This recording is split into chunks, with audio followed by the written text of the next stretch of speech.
All right. Thank you for coming back after. It always makes me feel better when people actually come back after lunch, because sometimes I do public speaking a fair amount, and I look around the room, I'm like, wait, where'd they go? So we're going to get going right away. For those of you on Skype, thank you for sticking with us. We've gone through the short-term strategies for reducing carbon dioxide emissions from EGUs, non-EGUs. We are now going to go to those same two source categories, although I'm going to flip them. I'm going to talk about non-EGUs first in terms of long-term strategies. Then we'll talk about long-term strategies for reducing CO2 emissions from EGUs, which is going to be a little bit thinner because of it's a lot more prescriptive in the Energy Master Plan. The Energy Master Plan for long-term for EGU is extremely prescriptive of where we have to end up. So I think those strategies have already been laid out in detail in the Energy Master Plan. So again, we're not going to spend as much time on that. And then we're going to do wrap up, final thoughts, and how you can, when you come up with your next great idea, how to get it to me, how to get it to the team for consideration. So without further ado, I'm going to start talking about long-term strategies for non-EGUs. And again, if the goal is to reduce by 80% by 2050 when we talk long-term, what are those options that are available to do that? And the first we're going to talk about is electrification. Again, we were talking non-EGUs, electrifying the heat sources for those. And the other possibility is looking at renewables. Is there a way to use a renewable gas or fuel that is not sourced through fossil fuels? So whether that be a biogas, whether that be a waste digestion facility that turns it into a usable methane. Those are the things that we're going to be looking for long-term strategies. And of course, any other strategies that this group comes up with and can suggest. All right, so I'm going to dive right in. For those of you who are not, as Bill would affectionately call nerds, steam boiler. A steam boiler is simply something that heats up water to the point where it forms steam. And in an engineering standpoint, useful steam. That's generally different. Everybody can make steam in their, how many people have an Instant Pot at home? All right. So my Instant Pot actually can make superheated steam, and it can cook my food quite quickly. When we talk about a boiler, simply put, it's a very high pressure, high energy steam that is used for an industrial process or institutional process. It could be a laundry, it could be a cat cracker, it could be any number of industrial. Now, instead of making that useful steam or heat from fossil fuels, an electric steam boiler uses electricity rather than an on-site fuel. Now, obviously that electricity, we're not going to talk today necessarily about where that electricity is coming from, but if you look long-term and we're getting 100% renewable electricity by 2050, if we translate that to how would you eliminate long-term, one of the options available at an industrial, institutional, or even residential is using electricity to generate that steam. They're currently used in some laundries, food processing, hospitals. Somebody told me the other day that there's actually one of these in a mine. Mines tend to be electrified because they can't have ambient emissions associated with them. And they are relatively simple to operate. Obviously, you have to have a Black Seal or Blue Seal license to operate pressure equipment, high pressure steam equipment. Keep in mind that these units are currently available. They are available in terms of a package boiler, and I think, SIBO's not here, I believe package units up to 25 million BTU per hour units are actually already available. I went on a couple of websites. So these are technologies that are well understood that are available. Now I'm going to talk about the advantages and disadvantages of an electric steam boiler. All right, so some of the advantages, if the electricity comes from a carbon-free source, in other words, if this is being sourced either through nuclear or renewable, offshore wind, solar, a biomass, which is net zero, you would have much less pollution. So in other words, you've completely cut out the fossil fuel. But even if you were generating this from, say, a combined cycle natural gas unit, the overall emissions would be lower because of the efficiencies and the state-of-the-art nature rather than combusting the fuel in an external boiler, you're doing a combined cycle, which is much more efficient. A lot fewer parts, lower maintenance. They are considered, and this is off of one of the boiler manufacturer's website, safer than a traditional fire-heated boiler. So that's not my statement, that's the industry statement. It can be a lot cheaper if you're replacing, say, a liquid fuel boiler. If you're using a natural gas-fired boiler, I don't know if the same savings there, but what we've been told is that a typical liquid fuel boiler does not, you don't have to keep the flame running, no pilot flame, and it basically is on demand. As you need the useful heat, you put the electricity in, you get the heat out. Now again, whether it is more cost effective is going to depend on the fuel costs, where you're located, and what your utility rate is. In New Jersey, our utility rates, while they're high, are not like New York's, so it may actually still be cheaper currently to run a gas boiler. Those are some of the advantages. Now, some of the disadvantages for an electric steam boiler, well, if you still are getting this from a coal unit, a utility coal unit, you may not actually be saving emissions. You may be increasing potentially emissions depending on the efficiency in the transmission. Pollution impacts will depend on what source is supplying the energy. And I mentioned there is potential for transmission loss. If the electricity is generated 500 miles away, there's some line losses associated with it, and you might lose some of that energy efficiency coming over the electricity. Again, it could be more expensive depending on the localized cost of electricity in the area and the potential fuel that you could be displacing. Now, I'm not going to spend a whole lot of time talking about renewable fired boilers, but suffices to say we would be looking for non-fossil fuel gases or liquids that would be generated in some sort of sustainable fashion. But I'm going to ask, are there any questions on those longer term or long-term non-EGU boiler replacements? Any questions on the technical? I went very quickly through it. I'm trying to be respectful of your time. But if there's any technical questions, there's a couple engineers in the room too that we could potentially explain a little bit more. But all right, I don't see any questions. So what we're going to do? One, Doug. Doug O'Malley, Environment, New Jersey.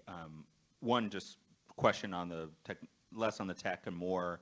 Can you discuss if other states have pushed out the technology using incentives? And two, are you going to be getting to heat pumps, which I assume yes, but wanted to. Well, we're not going to talk specifically about heat pumps, but we can talk about that in the broader discussion when we get there, because we're going to, one of the questions is what other, we get towards the end. But obviously heat pumps are a very similar animal. In terms of replacement or electrification, so when I talk boiler, I'm talking resistive heat. When we talk heat pumps, we're talking about using electricity to either use ground heat or air heat to run systems.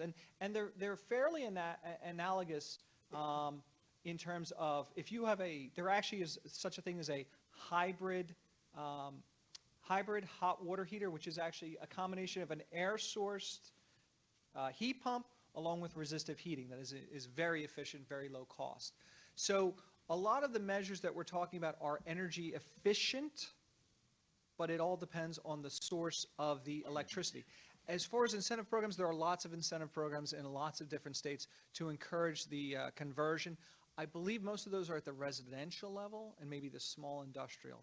So again, we haven't talked about the larger boilers, the non-packaged boilers. Obviously, the technology is not widespread in that area. Generally, we're speaking about 25 million BTU per hour units and smaller. To put that in perspective, I'm just going to go back a couple slides, and I'll come right back.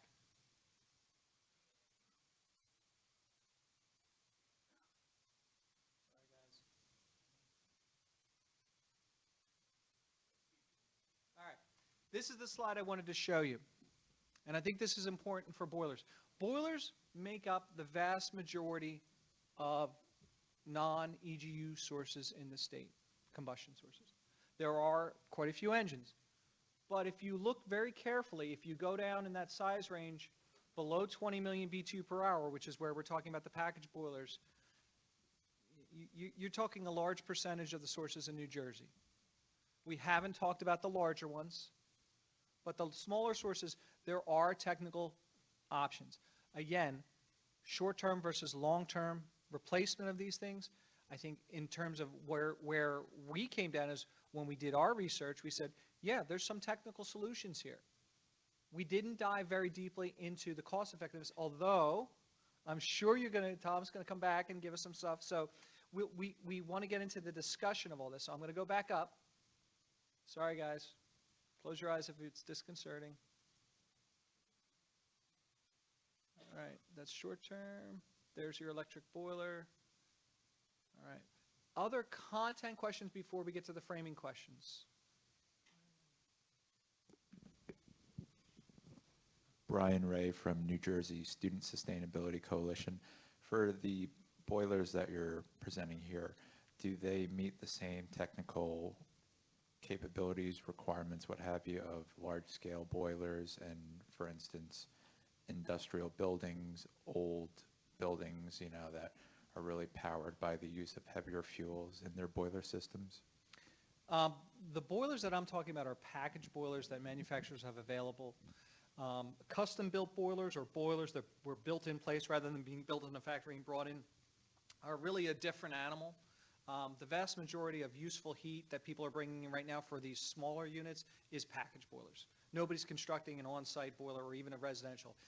The easiest way to think about it is if, and again, I'm dating myself, growing up we had a big oil-fired hot water heater to do the radiators, and the footprint from our 1960s house was, this big. When we replaced it in the 90s, it was more like the size of this podium. Why? Efficiency. So in terms of older boilers, they're going to be much less efficient over time. They're going to be much higher emitting for both criteria pollutants. Those are the health pollutants that we're concerned with. And they're also going to be less efficient, meaning they have to use more fuel to produce the same amount of heat, useful heat.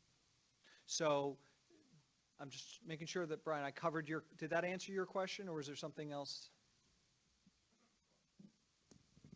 Just to follow up then, do you see large industry players or buildings that have large energy requirements that use maybe a custom boiler actually taking that route in creating, non-fossil fuel custom boiler setups? So here's the catch-22.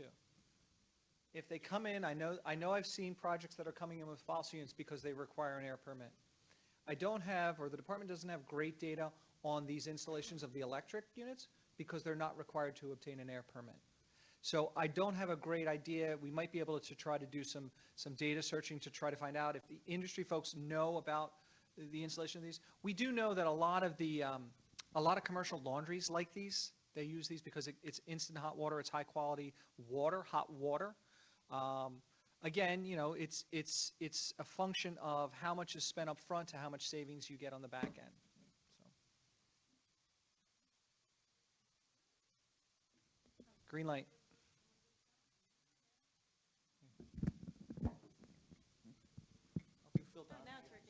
Thanks.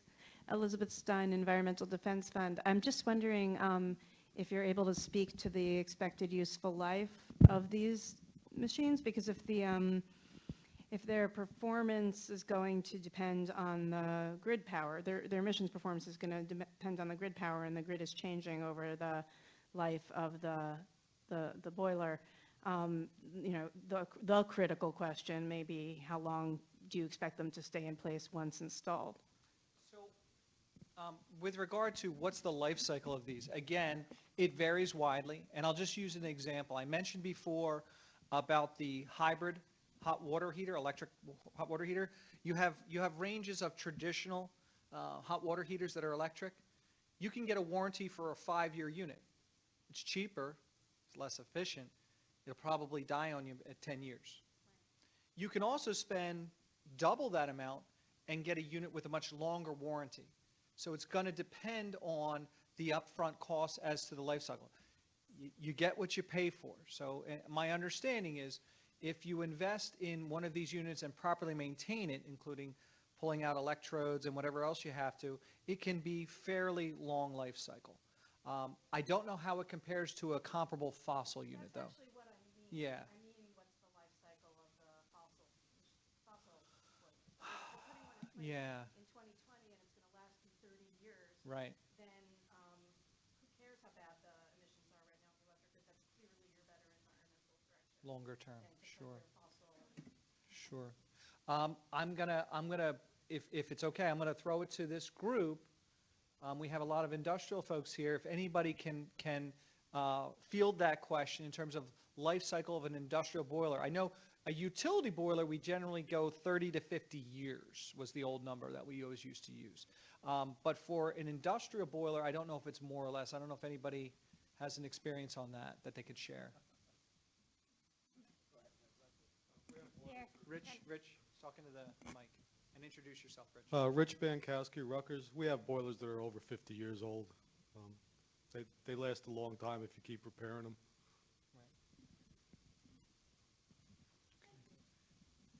Right. Toby. Okay. Tom. I was going to try to be quiet. Reintroduce yourself. Bob Bissett with CBO, Council of Industrial Boiler Owners. I know a little bit about boilers, I guess. The life of a boiler, be it electric or non-electric or fossil, it's going to be about the same. Nobody in this world today looks at industrial operations for things that are beyond 5 years of planning time. They're written off. You have to do that because you don't know if you'll be in existence in 5 years. The old days of the old powerhouse that would last for 100 years, like Rutgers, universities last for a longer time than industrials do. I sincerely hope so. Especially good engineering schools like Rutgers. When you look at the electric boiler, the driving force or the negative thing is that $29 a million BTU for the steam that it generates versus the $3 per million BTU that you can generate with natural gas today. Even renewable natural gas, if it's at $3 a million BTU. The efficiency for an electric boiler is about 98%. You can see that on that little sheet I put out front. The natural gas is only maybe 60, 75%, 80% efficient. But still at $2 and 80% efficient, it's still amazing. The number that's out there on that little sheet is $5 gas. So when you look at the cost of fuels, those are the kind of things that you have to make a decision about. Can I afford it? And in most cases, if I already have a steam system in place that I'm distributing steam, I can't afford it. But if I have a small facility like a dry cleaner, a hospital that needs steam for, what do you call it, sanitization, so you're not using that other stuff, I can put in an electric boiler because I eliminate all the need for all the steam piping, the steam valving, and those kind of things. And even with 10%, even with 10 times higher cost, I can still pay it back and still make it more efficient and more effective for using it at that location. So it becomes a site-specific need. But the cost is the killer. Because when if I'm making electricity, no matter how I do it, it's still at the delivered cost. So 10 cents a kW, and I guess New Jersey, you don't quite have that luxury. But at 10 cents a kW, it's $29 per million BTUs. That's a lot of money. And if you think of a household, somebody like the EJ people, that's enough to wipe them out. So you guys are doing a great job, and I think this will help get us to where we have to go.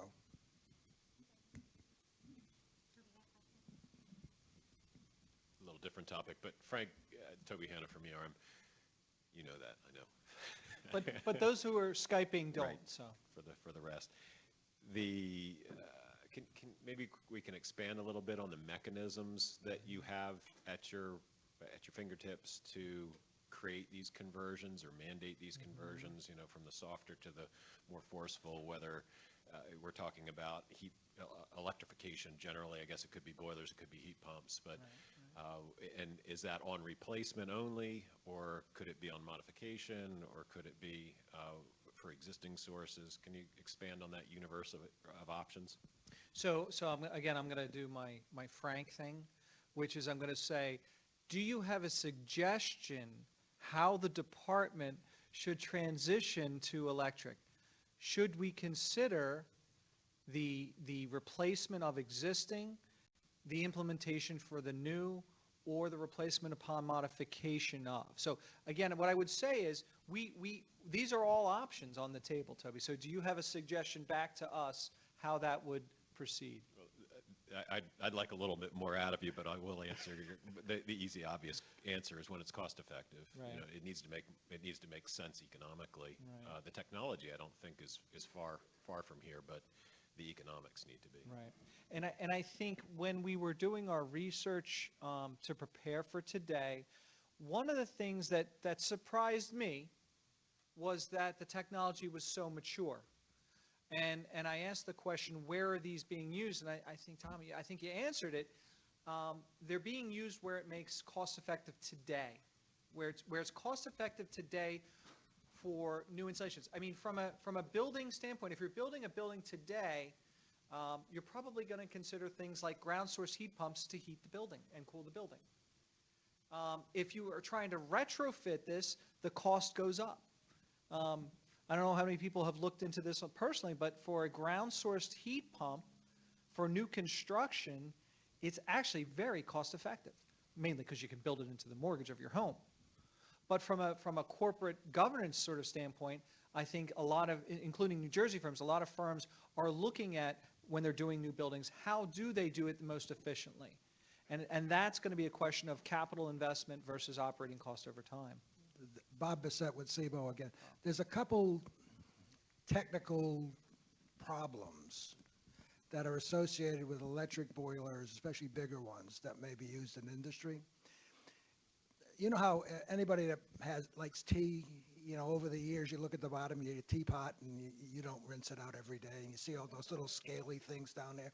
They don't hurt the tea. In fact, I think it makes it taste better. But that scale buildup happens in boilers when you're trying to evaporate tremendous amounts of water, no matter how little the content of how clean we keep that water. That scale buildup on electric boilers is more dangerous than it is on steam combustion type system because they're smaller. For most cases, higher heat transfer, just like what you do with a teapot. So we have to worry about that. When you get to units that are over 40,000 pounds of steam per hour, which I get to be some of the bigger units, we actually use the water. We pass the electricity through the water to generate the steam. So you break down the water, you use directly from the electricity, and you use the particulate, or you use the concentration of minerals in the water for that electric circuit to be made. That means the water, when we pass it to wherever we're going to use it in the final product, is dirty, relatively dirty. It's not H2, it's not pure H2O. So we have to consider that when you're looking at the use of the steam, not only in the, you know, can you use an electric boiler at space or whatever pressure temperature. They're very, very good. The costs are tremendous. In specific situations, they are very, very competitive.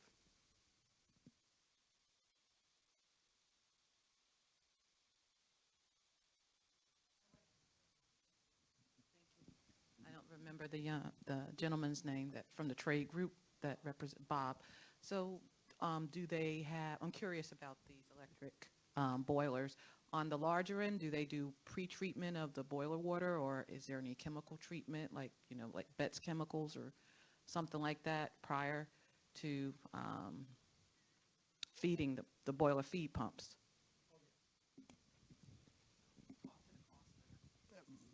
Oh, talk to the cost of it? That's magic. That's black. We don't know what they do. No, we run, all the water has got to be run through it. Water that's used in boilers today, industrial boilers, is 100 times cleaner than the tap water we drink. There's virtually no particulates. They run it through anodes and cathodes, take out dissolved solids. There's nothing in it. Well, there's little parts per billion.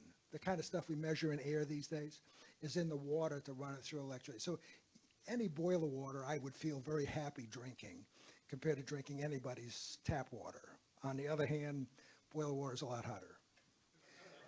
And the cost for doing it, you have no choice, you do it. So if you have a boiler, you have that cost built in.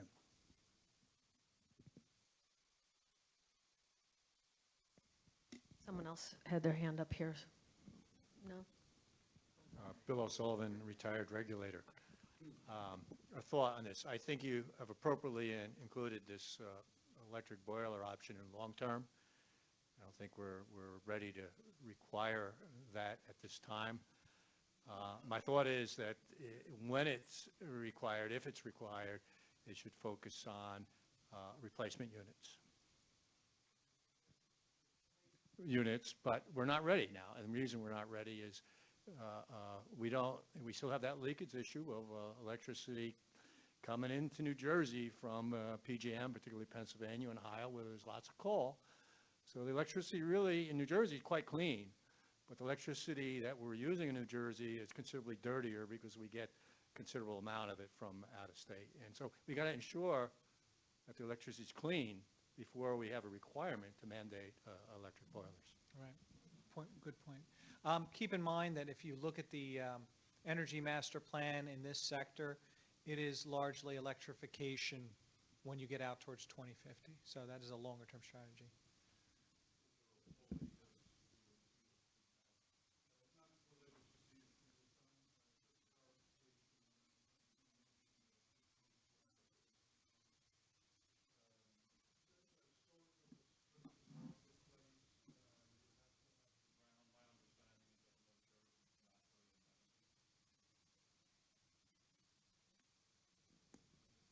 That works better. Okay. Sorry about that. I was hearing myself fine. My understanding is, like I said, that with ground source heat pumps, yes, they're great, but they're just not applicable in a lot of areas, particularly in North Jersey, due to a lot of rock, so very expensive. Mm-hmm. And of course, they really are for individually well-spaced single-family homes, don't work on multifamily units or whatever. So yes, where applicable, great, but it's a relatively small subset. Sure. All right. Any other questions on the material presented? Because we're going to get back to our favorite 7 questions.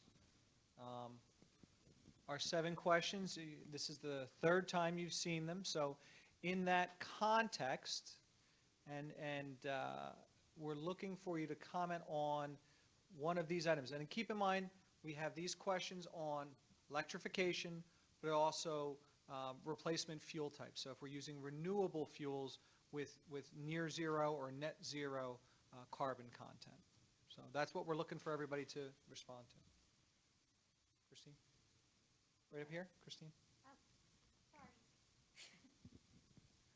Okay, I apologize because this question actually doesn't fit anywhere. As a retired scientist, I like the fact that you're breaking this problem into a piece that you know how to solve and getting around to trying to solve it quickly.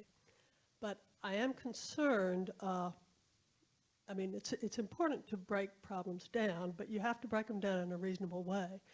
And this seems to be driven by what you're able to do right now. Now, for the long term, and so for the short term, okay. But for the long term, does that breakdown make sense? And you're going to do rulemaking and recommending legislation based on the results of these hearings and your thoughts about it and so on. In the long term, is that going to produce rules and legislation that,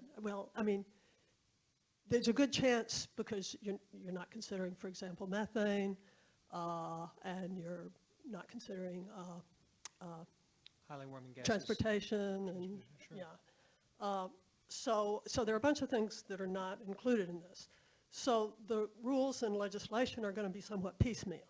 And as a result, they could have some unpleasant interactions that end up in some perverse behaviors.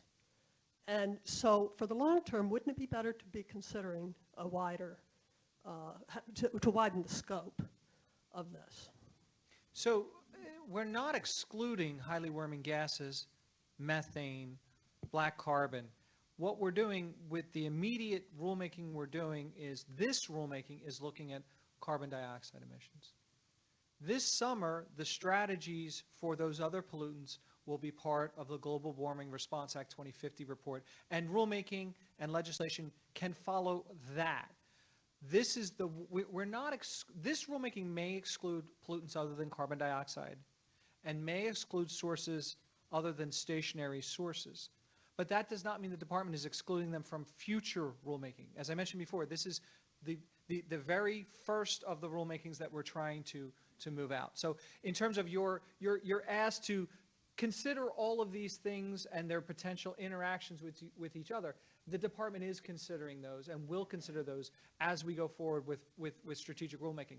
What we're doing, though, is we're following the Energy Master Plan's lead, which is looking at long-term transformation of fossil fuels away from fossil fuels towards electrification, towards renewable energy sources.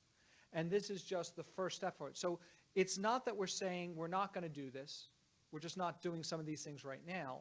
And some of the things that we want to consider with this rulemaking is maybe we can do long-term schedules for these standards. In other words, we say we're going to do something in the next 3 to 5 years, but then we put something in the rule for a longer term. We look for something with a deadline 10 years out. So I want to make sure everybody understands we're not excluding all those other important climate change pollutants, and we're not excluding anything long-term out of these considerations. It just may be we have to focus in on what we can do right now at the direction of Governor Murphy and Commissioner McCabe. Can I have a follow-up just to clarify? Sure. So for the long term, are you assuring us that you're going to consider the whole problem, even though you're just taking it a piece at a time for the Correct. short term? Correct. I mean, the 2050 report has to consider those measures in place or that could be put in place with changes to legislation and regulations to achieve 80% reduction from 2006. But I just want to be sure you're not going to make regulations for rules for carbon dioxide today And then just and rules for methane tomorrow. No, not even that. And then rules for methane tomorrow, and who knows what the interactions are. We certainly hope to engage with you as we develop those rules to make sure that we don't have those adverse interactions.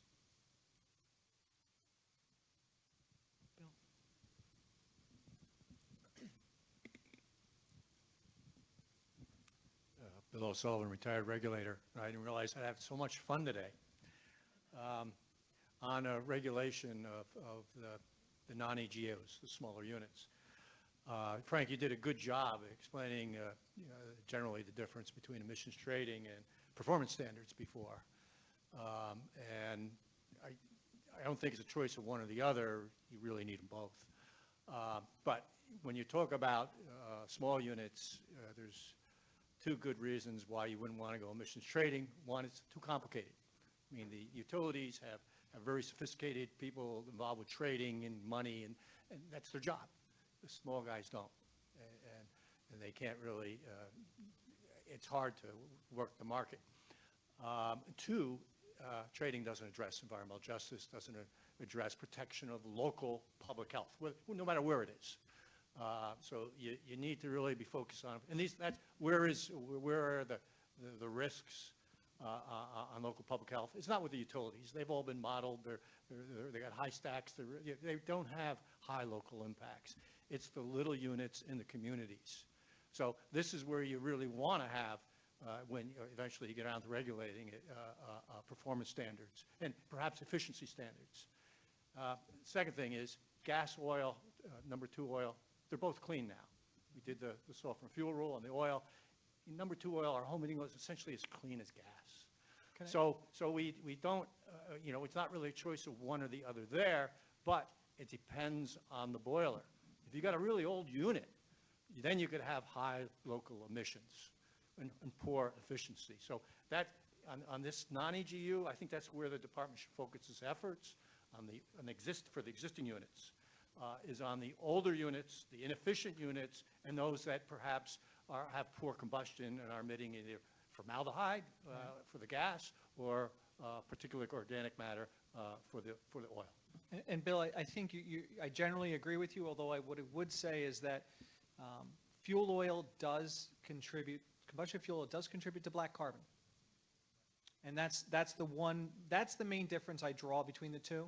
That's why you need new, and that's why you need the relatively new, very good combustors with of course, the annual tune-up test. Tune-up requirements. Are you making a suggestion on the tune-up requirements, Bill? To continue them at the current size? Say that again to the microphone. For the tune-ups, which we typically have in our homes, there's no real reason for the industry to only require about 5 million. You should consider going below 5 million, and perhaps even down to the 1 million mark is where you get the permits in the door. Keeping in mind, obviously, that the domain of sources increases significantly the smaller you go. All right. Other questions? Anyone here who hasn't shared any comments yet this afternoon or even this morning?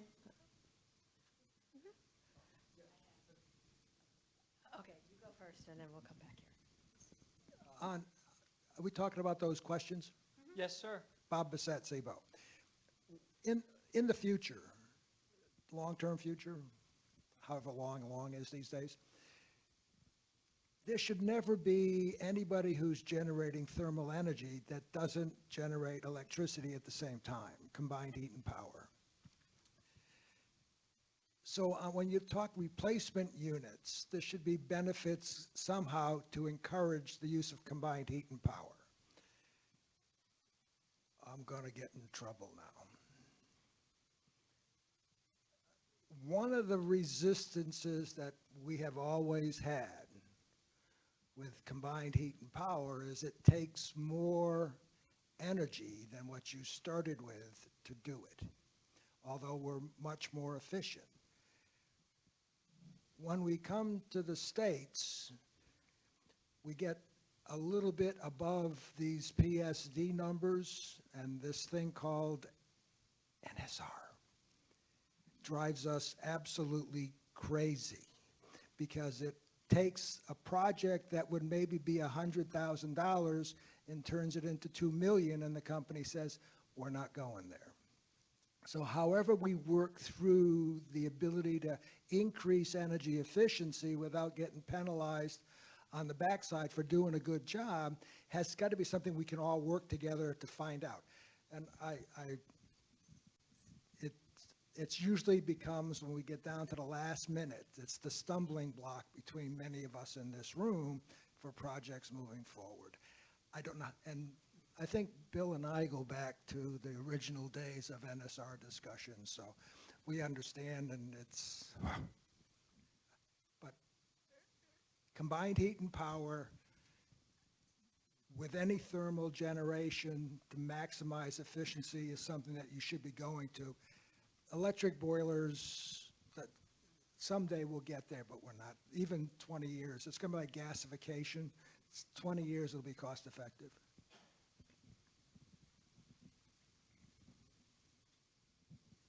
Is this the end of the non-EGU?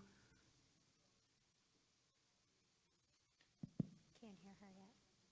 Hold it, because we're going to go there next.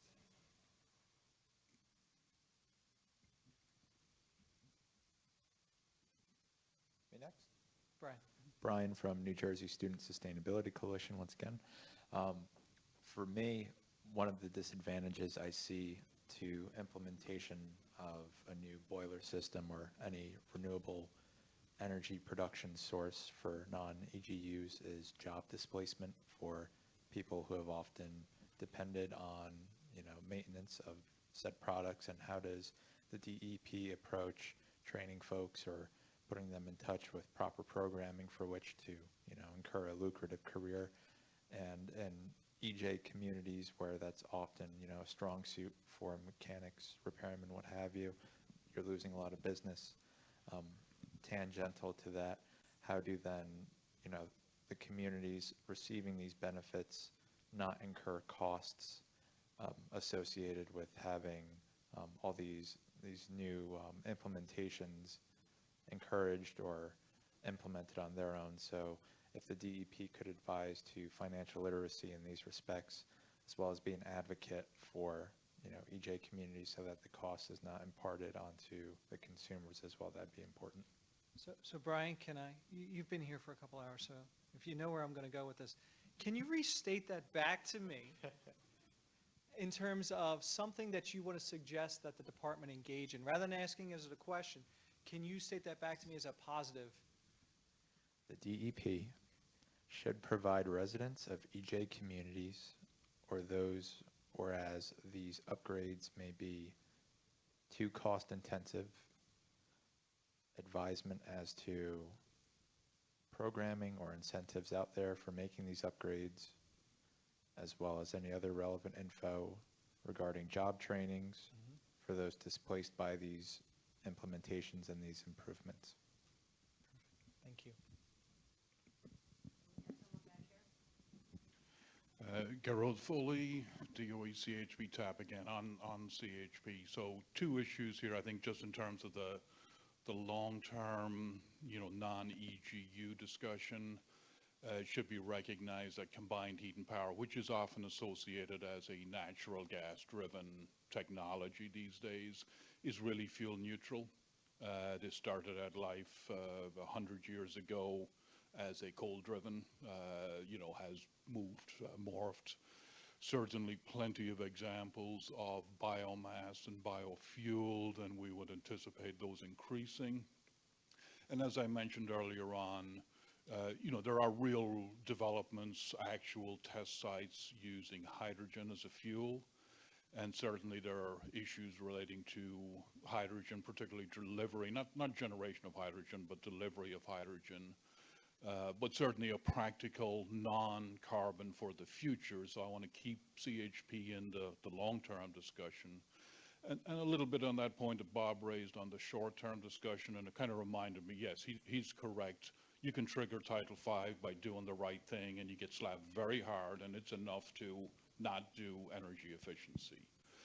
And incidentally, the DEP currently is withdrawing the general permit for combined heat and power. My understanding is that it is not related to a specific problem with combined heat and power, but more a problem with just some of the methodology behind it. But I'd urge you to, in the context of this discussion, perhaps relook at, let's not withdraw it, let's fix it, not kill it. And I believe that there are updates, upgrades necessary, but the first step should not be withdrawing it. And when you do that the industry reacts, stop. It's very hard to get that industry back online when you see these kind of signals. So maybe we could look at that. Yeah, so with regard to the combined heat and power general permit, as we have stated publicly, we are withdrawing it temporarily until we can correct what we perceive as a deficiency in that.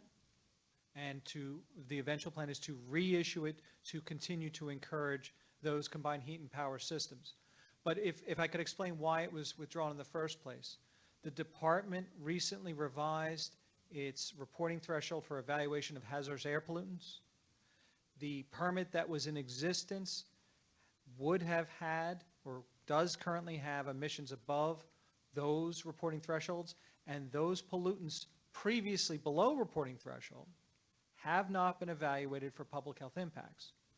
It is our intention at this point to continue to evaluate those impacts and then to reissue that combined heat and power general permit going forward.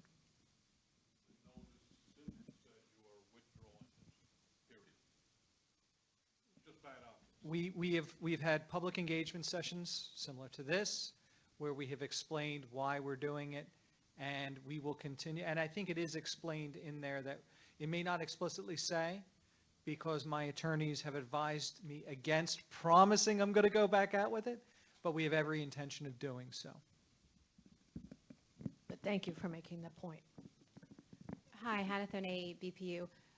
Just, to Toby's point earlier that, the markets will do this on their own when it becomes cost effective. I would suggest, not that it's specific to any of the 7 questions, but just as an overall theme to provide market certainty. So I know we're trying to have this short-term discussion and this long-term discussion, but rulemaking in and of itself is a very lengthy process, and I think that the cost efficacy will become a much more efficient process if there is market certainty to begin with. So I'd also encourage industry to speak up and talk about, or to sort of help formulate what information they need so that they can be most effective in how they do their own long-term planning and R&D. Thank you.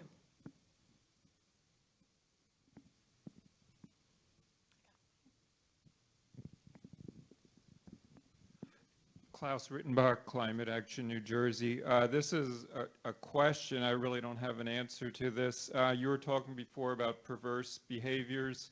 So how do you address perverse behaviors like an energy-intensive industry moving across the river to Pennsylvania and then shipping their goods back to New Jersey?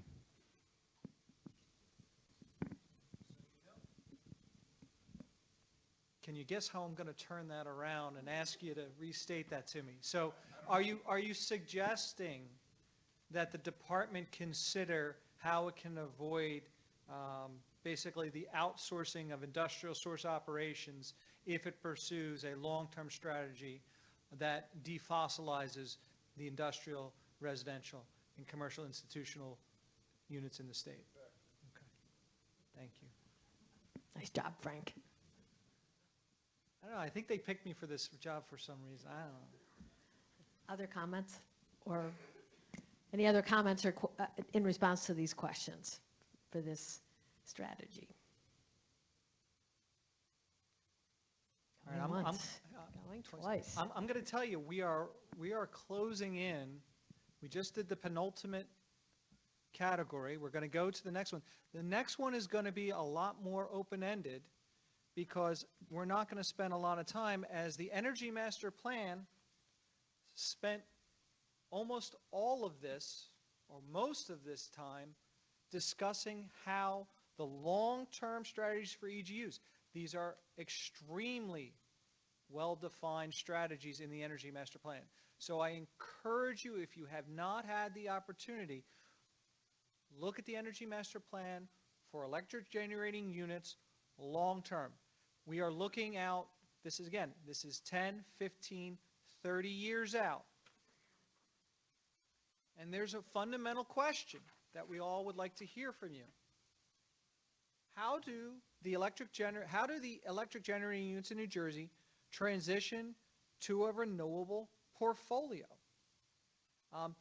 This is the question that we want you to feed back to us. Because long term, if we have a renewable portfolio, the need for an emissions standard, or the need for an emissions program, or an allowance program, if we are truly 100% renewable clean energy, we don't have a long-term standard, because the emissions from a pollution prevention standpoint haven't occurred.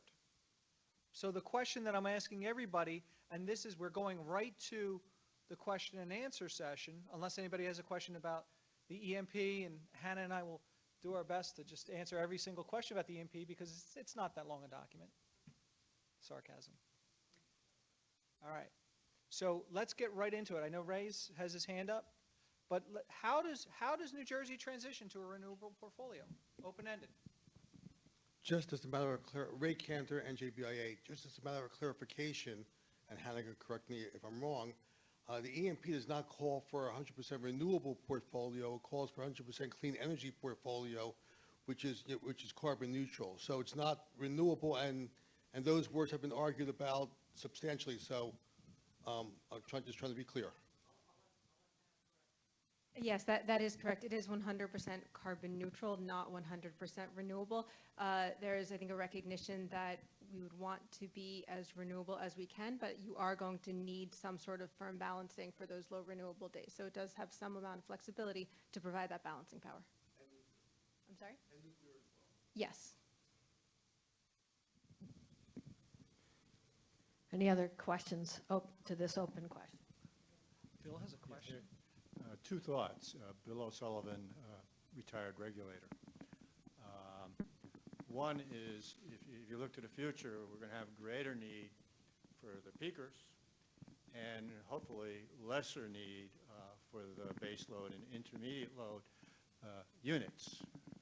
Today, it's good that we have those very low emitting gas fired base load units because they're replacing coal from Pennsylvania. So that's a good thing. But over the long term, we're going to want to transition out of the base load gas into the renewables and other things.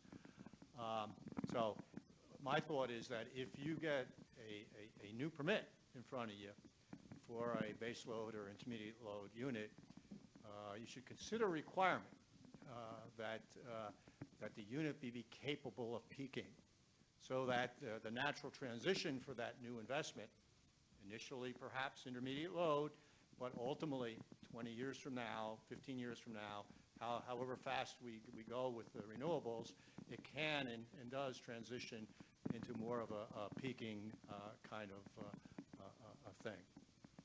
And with respect to the existing peakers, again, to have a performance standard to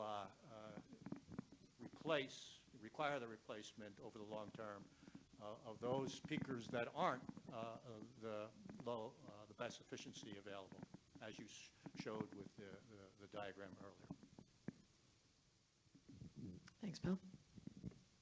Anyone else?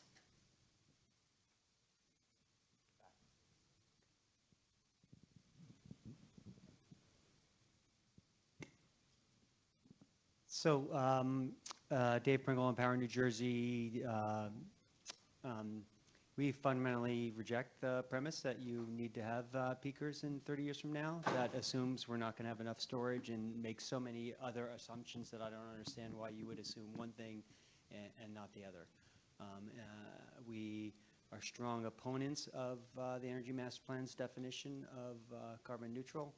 I think if the technologies that are required for that don't exist today, while the technologies to be 100% renewable do exist today. I know that you have to operate under that time frame, but we take the administration at their word that the Energy Master Plan is a living document, and it can and should get better.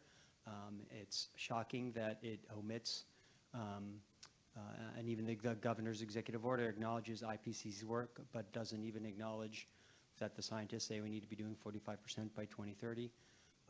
It doesn't acknowledge the dozen or so frac gas projects that are proposed in this state currently that we estimated, and DEP has vouched for our estimates, that would increase greenhouse gases by 31% by 2030. So I think if we're going to go with the science, I'm hearing a lot of tinkering around the edges and not enough urgency, which is one of the reasons we've been pushing really hard for the DEP to stop progress on all these frac gas projects. The first thing you do when you're in a problem and you're in a hole is you stop digging. And right now we haven't stopped that yet. Okay, thanks, Dave. We have another person back here. Right behind me, Sharon, and then. Frank, has the department done any studies with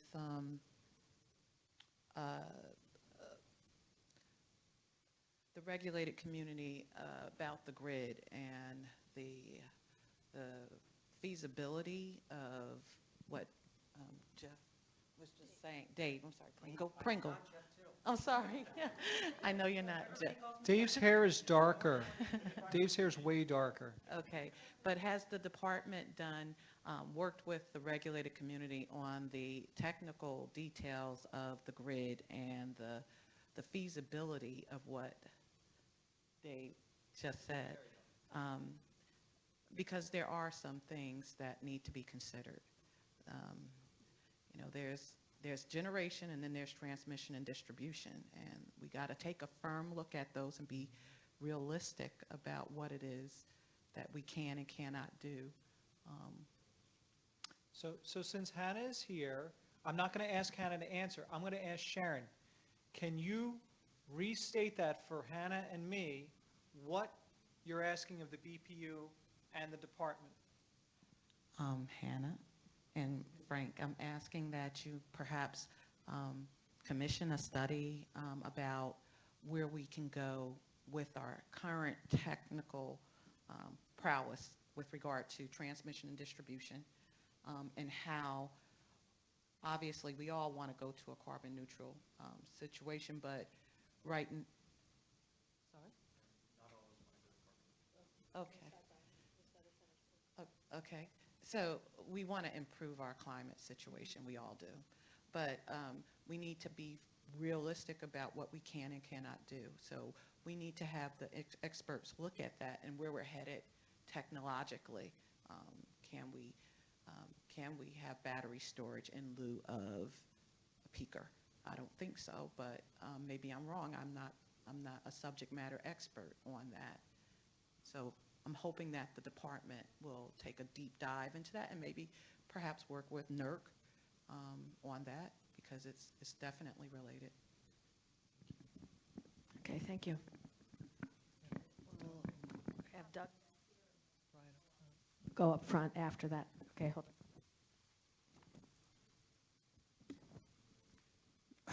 on. Doug O'Malley, Environment New Jersey. Just to follow up on Dave's comments, and to just reference, obviously, the tremendous work that went in, not only the Energy Master Plan, but also the Integrated Energy Plan, which the PPU spent a lot of time on. Just as a point of information for everyone in the audience, and obviously for DEP, is that the IEP models least cost, which isn't necessarily how we would model, but they model least costs and they show reduction in fossil fuel usage over the course of this coming decade. So it's not just it's obviously not an increase, it's not a continuation, it is a steep decrease. We would argue that there needs to be a benchmark and modeling that incorporates the IPCC science that says we need to see a 45% reduction by 2030. But I think it is important to reference that the IEP using least costs is showing that we need to be moving and that there is an economic imperative to be transitioning off fossil fuels. Thank you. Brian Ray, New Jersey Student Sustainability Coalition. I second what Dave had mentioned earlier with regards to our ambitions as a state to want to usher in this goal by 2050 and the reductions therein. It's counterproductive, in my opinion, that we are adding on to the deficit in terms of neutrality or a shortening of the emissions in themselves. So what my recommendation to the DEP is as follows. We should ensure that with our forecast in mind for the renewable standards, not renewable, the carbon neutral standard that we want for the future, we should focus more on the fact at hand in evaluating the impact that these proposed facilities provide, and with that provide further thought and advisement to other projects that, once summed up, will collide with our goal of meeting that goal of meeting the carbon neutral appropriations that we're looking to meet. Essentially, there's a ton of market freedom out there that allows people to erect these projects. There's no saying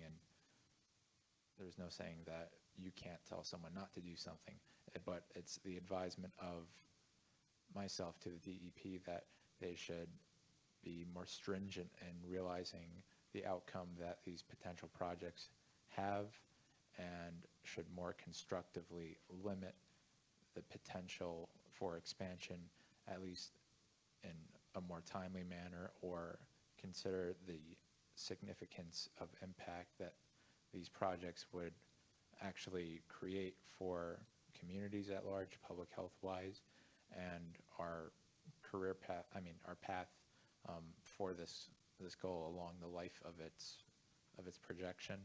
And additionally too, with that retroactivity with respect to other plants out there and how we govern their process of transformation with respect to carbon neutrality. This should be something that we're discussing now rather than later, once delegation of how these transformations or who is allowing for incentives, what have you, is already created. We should be using the DEP as a stakeholder and advocate for environmental protection to really levy against polluters, in this respect, a charge to embracing this carbon neutral frame of operations. Thank you. Okay, thank you. Go ahead. Hi, Sue Dorward, Raritan Valley Community College. I don't know if you have plans to move into carbon capture and storage on a later slide, or should I talk about that now? Perfect timing. Oh, good. All right. So I have two recommendations. One is to pursue offshore carbon storage, and the other is to build or encourage the building of CO2 separating power plants that could use such storage. Norway has been storing CO2 offshore since 1996, and they recently gave permission to private companies, including Shell Oil, to develop CO2 storage along the Norwegian continental shelf. The U.S. has the most onshore carbon storage sites in the world, even though all but one of them are for enhanced oil recovery. And at the federal level, at the Department of Energy, the National Energy Technology Lab's carbon storage project is focusing on developing and advancing technologies to enable carbon storage both onshore and offshore. So even under the Trump administration, this project is still underway. And we have suitable storage locations offshore. They could store between 8 and 32 gigatons of CO2, and this has been studied in an assessment, the Mid-Atlantic U.S. Offshore Carbon Storage Resource Assessment, and Professor Kenneth Miller of Rutgers was a co-author of that. And there are a lot of legal issues with opening up offshore carbon storage, and there was a detailed legal analysis of this done by Professor Michael Gerard at Columbia Law. And I recently found out that New York State is already investigating carbon storage in a basalt formation in Long Island Sound. So, so there is definitely interest and support for doing this. And in addition to supporting CO2 separating power plants with this offshore storage, it would also support direct air capture and BECCS, which is carbon negative, and that's one of the clean firm energy options in the integrated energy, what's the IEP? Integrated energy plan. So moving on from that to building CO2 separating power plants, there are a couple of multiple companies out there. One in particular, Net Power, has a demonstration plan, a 50 megawatt demonstration facility in Texas that uses the alum cycle, which uses supercritical CO2 as a working fluid, and it can output the CO2. They're using it for enhanced oil recovery. We could use a similar plant and use the offshore carbon storage. And other technologies using fuel cells do also separate out their CO2. So these are things that really were not explored in the Energy Master Plan as far as I could see, and I think that's a big omission. Thank you. I think one of the considerations that we'd be interested in, if you have the information available, is not just the capacity for storage or even mentioning the processes, any information that you have regarding the costs associated with implementing said strategies. One thing I want to highlight that you said that I have, first time I've heard today, is I think we may have very briefly touched on fuel cells, but in terms of, I assume you're talking about a methane-powered fuel cell that also has CO2 emissions and the ability to potentially capture and sequester those CO2 emissions from fuel cells. So that's the first time we've heard that today. Thank you.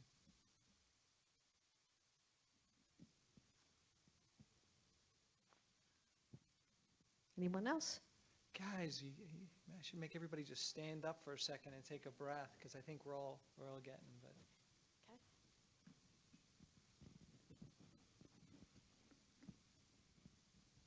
So I'm, yeah. Is this, They're all dying.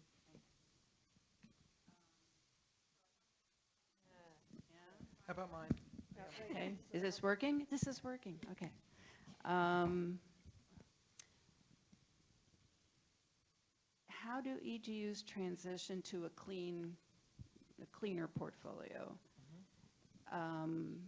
Because we're part of a large wholesale energy market, they will transition because there's no market left for them to operate over time. And that's because we're going to be deploying clean energy resources that are going to take up demand and force the reduction of fossil fuels. That's one sort of set of strategies, and that's really what the IEP is describing, what happens over time. If you build these resources, emissions come down. They come down quickly between now and 2030, and then more gradually, but they hit zero. So it's describing what needs to happen in a market, maybe complemented the belts and suspenders by a set of regulations to make sure that it in fact does happen in more than one way. I guess I'm a little puzzled by when I think of what the EMP describes and what the recent executive order calls for, which is DEP is supposed to establish criteria that govern and reduce emissions. Criteria that govern and reduce emissions, to me, is a lot of the strategies described in the EMP and some others that are missing. And they largely have to do with changing the dynamics in the PJM market.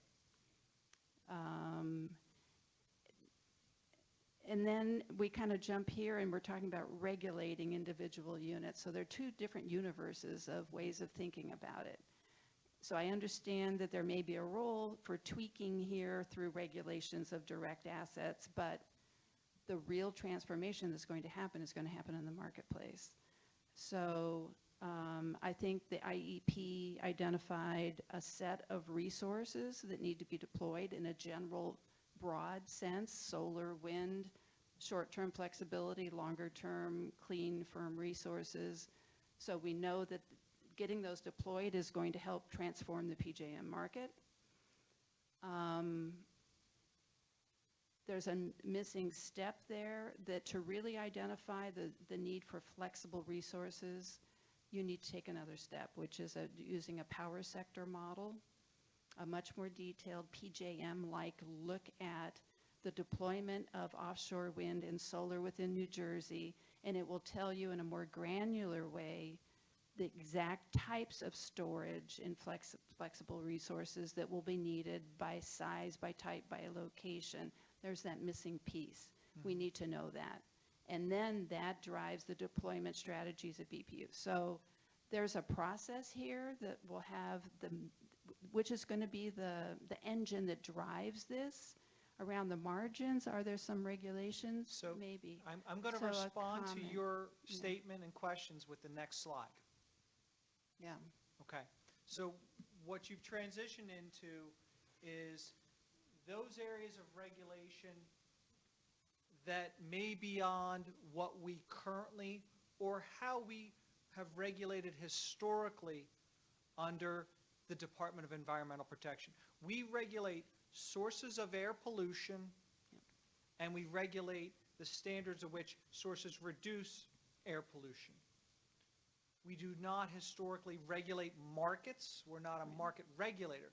So what I'm going to turn back to you is, in the context of your statement, can you answer any or the first two questions, I'm going to say, can you tell me about what you think the challenges are, or what laws or rules would need to be changed to allow us to do this market transformation in terms of the context? Keeping in mind that as an environmental protection agency, we look at emissions, and we've done market-based programs, we've done allowance-based programs with the ultimate goal to reduce emissions through a regulatory means. If we're looking to do a transformative market-based program, that may be beyond the scope of the department, but not beyond the scope of New Jersey and New Jersey's government. Did you ask me a question? Yes. Could you? The challenge. So you turned it on. Good. Yeah. So I would say, from what you described, can you talk about, and I think you did talk about it, but I kind of viewed your question in terms of what other challenges for implementation. You clearly stated that you're looking to transform a market, an electric generating market, and even an interstate electric market. Right. Can you see any laws or rules that you're aware of? Excuse me. Yeah, I'm going to flip it on you, because the challenges are, if you try and do a lot of this regulation at the plant level within one state, it won't work. It just moves the emissions someplace else. So that's the biggest challenge, is what we keep talking about, is leakage. So you have to think differently. You have to think about, how are we going to work with the market dynamics that exist? How can we influence them? How can we see that? So we have some ideas, and we've written some white papers on some new strategies and techniques. The process, DEP plays a role in establishing criteria, and the rest of it may happen elsewhere.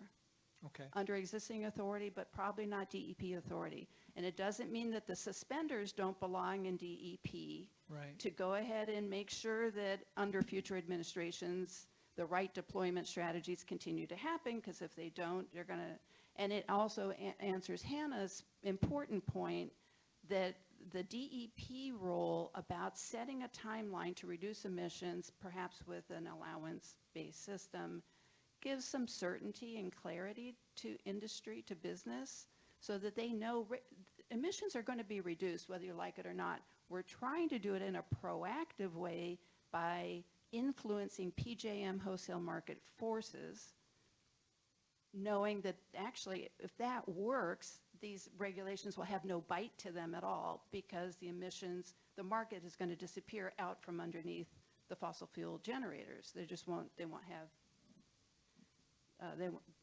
there won't be demand. Right, Yeah. the driver won't be there. So I guess I think of it much more broadly, and I see DEP playing a smaller role in making sure it works, but that's not the major driver of the, so the challenge is really the dealing with leakage and doing it in a more holistic way. So one of my assistant directors likes to tell me that he wants to put himself out of business. And by that, contextually, he means if the sources are not emitting because they've transformed themselves and gone through a market transformation, and there's no need for an air permit, well, then we put ourselves out of that business. Right. And that's okay. Yeah. And that's okay. And the other point is that when we think bigger and we think more, we're going to hit much more aggressive goals by 2030 than they're even required to hit. We're going to hit more aggressive IPCC targets. That we are actually transforming the whole regional market. There's 13 states. It isn't just New Jersey. It's Kentucky. It's West Virginia. When you start to change the market forces within PJM, you're decarbonizing the entire region. So that's our ambition, and we think New Jersey and what they're doing now is critically important to this entire region, because you're going first. Nobody has regulated in this way yet anywhere in a wholesale market. So it's very exciting. The opportunity is enormous. Thank you. Thank you. Thank you. Okay, I'm going over here. Adrian Kimbrough, Gable Associates on behalf of IP&J. Just to follow up on the comment about PJM and leakage. So a specific example, going back to the ideas of recommendations for specific policy solutions, one of the ways that New Jersey can effectuate meaningful emissions reductions at a broader scale would be through the implementation of a more robust carbon pricing framework. So currently, New Jersey participates in RGGI, but there are preliminary discussions going on in PJM right now about implementing a more robust carbon pricing framework that goes beyond just the RGGI borders. And that could be one of the ways that New Jersey, through DEP and BPU, could affect the type of change that you were just mentioning. And this is one of the main fronts to mitigate leakage, is having this expansive carbon pricing framework. Right now, as has already been mentioned, our RGGI is just not going to cut it. In fact, it's going to exacerbate emissions across the region, but carbon pricing across all of the PJM member states could help to reduce those occurrences significantly. And having New Jersey as the catalyst to really bring the energy that we would need to effectuate these policies on the PJM level would be immensely helpful, I think, both in terms of achieving New Jersey's own objectives through the EMP as well as reducing the carbon footprint across the entire PJM region. So again, you're speaking to the PJM carbon pricing mechanism, right? So I'm going to ask in the context of either DEP or, because Hannah's here, BPU, what can the department and BPU specifically do with respect to this PJM carbon pricing mechanism? So there are a number of things that they can do. So one is just basically starting the process of engaging PJM directly, knowing that you're a part of the process and have a voice in that process so that you can both articulate the need to mitigate leakage and the ability to kind of come up with a cohesive process so that all states are on board. So that's immensely helpful and important. A second kind of more technical way that the DEP or BPU could effectuate this change is through things like a New Jersey-specific border adjustment. So there's been a lot of discussion and a lot of the white papers and technical manuals about the effectiveness of border adjustments, but it's still one of the best means of effectuating these types of leakage mitigation outcomes that New Jersey could play a role in directly, even before PJM necessarily changes the dispatch algorithm in a way that would allow a carbon pricing framework to be spread across the entire region over the long term. Thank you. Going back to Matt.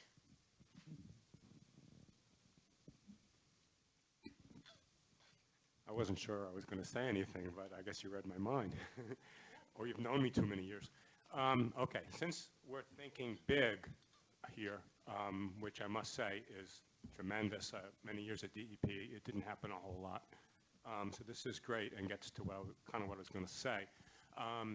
Focusing on the third one, anything else, I spent a lot of time thinking about culture and how we have to think differently about a lot of things, including innovation.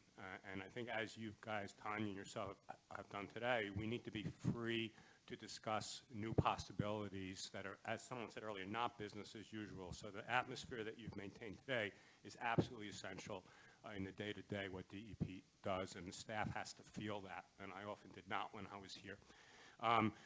In that vein, I wanted to offer 10 articles or reports that I've been part of in the last couple of years that are in this vein of big picture, things that we typically don't do, and it's available to you right now if you want it. And there's a lot of ideas there, although some of them did come up today. So I'm going to put this up there, and I'm going to go back, don't worry, but I'm going to put this back up there. For those of you who are thinking, hey, I have something I want to share with the department too, we're going to be taking comments on the stakeholder process through March 10th at that web address.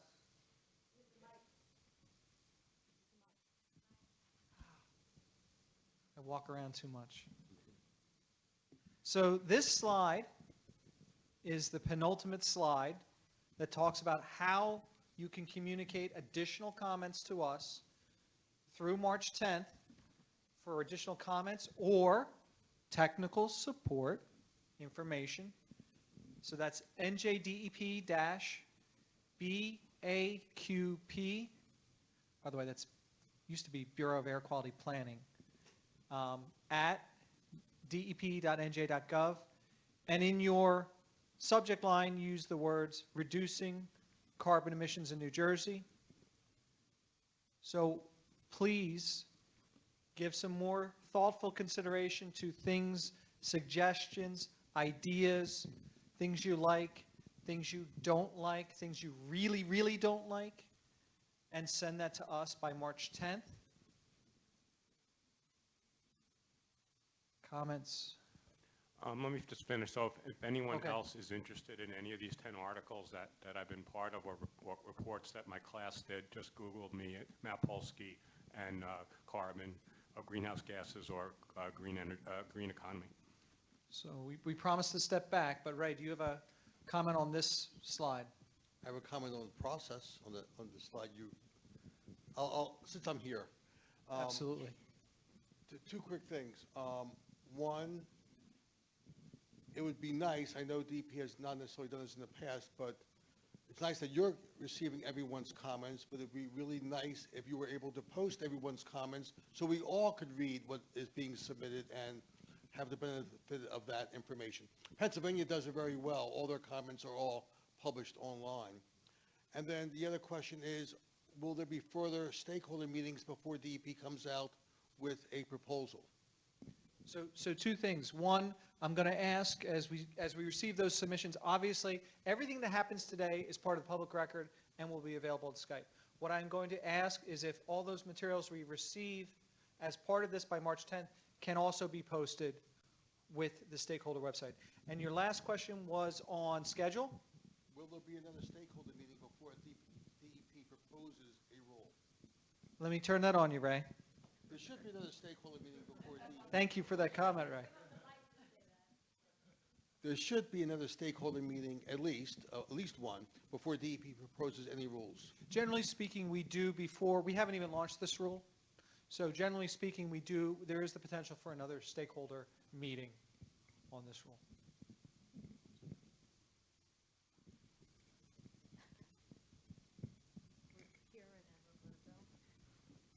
I'm not giving it back to Bill. No, I'm kidding. I'll give you a mic, Bill. Go ahead, Brian. Brian here again. So with respect to the conversations we're having about PMG and the implications outside of our state, leakage, et cetera, getting other states on the ball, if we so please for the DEP to have those discussions with them in planning moving forward, which I recommend. I additionally am concerned about how implementation with the market force, not within your purview, but as a result of these changes being made and our scaling up for carbon neutrality, what that does in terms of implementation for EJ communities, whereas while we're making these implementations and improvements to the grid to potentially assist a PNG region-wide overhaul for the future of carbon neutrality and ensuring that we're not incurring leakage and other issues therein, does that also, which I'll answer to you in a recommendation, affect where then proper carbon neutral or emission reduction advisement technology, what have you, to EGUs, non-EGUs, centers around in the state of New Jersey with respect to communities needing those emissions reductions first and foremost? So where I ask of you,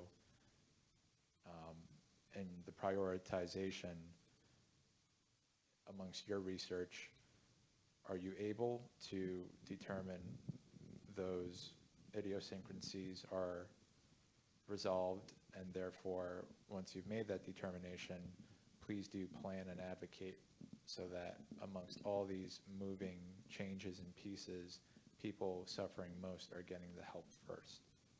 So if I can just paraphrase, looking at all of the interstate interplay is very important, but, and I'm just going to paraphrase something that Bill said earlier, the individual source categories or the individual sources, especially those located in and around populations, need to be also considered. So not just the market-based allowance program to reduce over interstate emissions, but those emissions that are associated with specific sources in specific communities.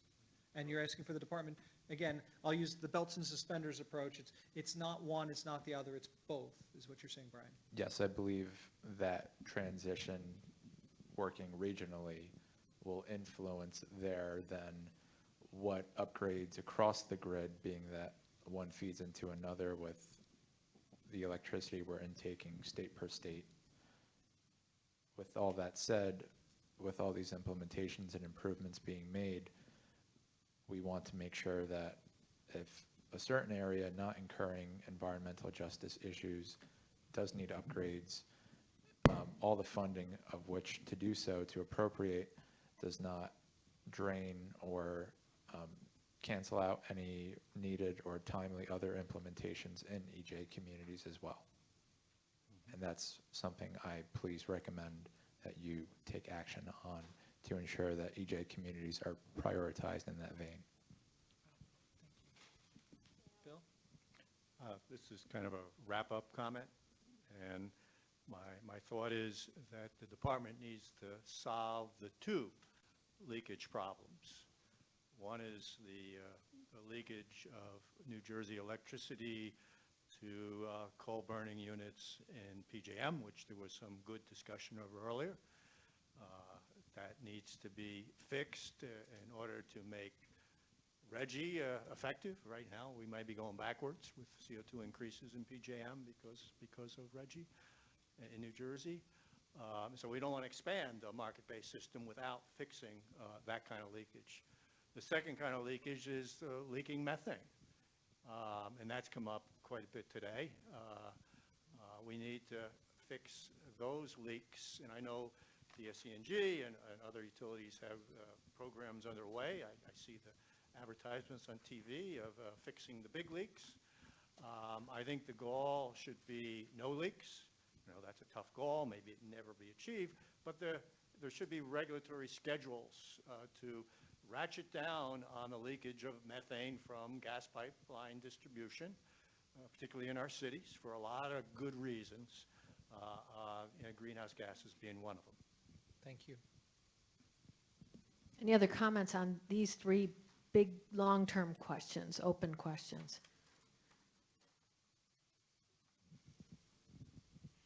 Elizabeth Stein, Environmental Defense Fund. I just want to add to what was just said about the types of leakage, something that I think kind of combines the interstate leakage with the methane leakage from the distribution pipes, which is methane leakage upstream, out of state at the point of production, which is actually, my understanding is the source of most of the emissions, which is why you get, you know, potentially the greenhouse gas total warming potential associated with natural gas use could be so much higher than the current numbers suggest. And I don't know whether a methane rule as conceived of really gets at that, or whether that's something that has to be gotten at, you know, some other way, like whether you focus on the greenhouse gas output from burning your natural gas, but like one way or another, that's actually where a whole lot of the methane, which is not to minimize the need to deal with the leaks in state, but the biggest sources of methane leakage are happening before the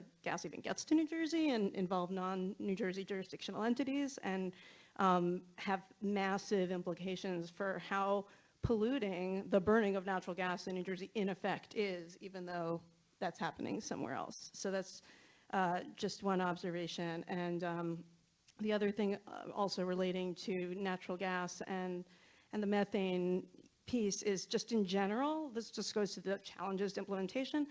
The bite-sized pieces is kind of, you know, by necessity the way stuff is done, but it obviously creates kind of weird effects. And there's all these silos where where in fact there are interactive effects. So you have, you know, your CO2 versus your CH4, burner tip versus upstream emissions, and another one is generation versus non-generation, where it might be the same application burning the same natural gas, but if it's happening in the electric marketplace, there's a RGGI price, and maybe someday there will also be something like the Massachusetts cap and trade or something else on top of it. But if you just burn it in your, you know, in a furnace or a boiler on site, it doesn't get hit by either of those greenhouse gas pricing regimes. So sort of keeping an eye on the full universe and making sure that perverse trade-offs aren't being created is just kind of a constant challenge. Thank you. I would offer, if anyone is interested more, Pennsylvania on their website actually has a fairly good discussion of green completion, if you're interested in the topic. I know from talking with Pennsylvania's air director, but the green completion is where They try not to flare or even just release the methane at the wellhead. Pennsylvania's been doing some very good work at trying to get these gases captured, used, so they're not wasted. So just from a regulatory standpoint on the ground, Pennsylvania is looking at trying to do some of these things. So we don't really have that industry currently extracting in New Jersey, but I know Pennsylvania's been trying. So I'm going to go to the next slide. All right, you've seen this slide. I'm going to come back to it, but the one thing I want to say to everybody here today, thank you. Thank you all for coming. Thank you for all sticking it out. Thank you for making very thoughtful comments, giving suggestions, letting me be the ringleader of this, along with Tanya and Christine. So I really want to just give one last shout out to everyone to say thank you. And I look forward to hearing from you all as we move forward in this process. So I'll go back to this slide. So Frank, just so you guys know, so we've been posting things off of the NJPAC page. So New Jersey has an NJPAC page. You can find that off our main website, or you can also find that off the main DEP climate page. We've started to build individual pages. So there's one for the events that happened on Friday. That Skype has been posted, the presentation, and a reminder of where you can comment. That will happen probably not today, but definitely tomorrow for this event. So there'll be another page where you can link off of and get all of that information off the NJPAC page. So. Thanks, everybody.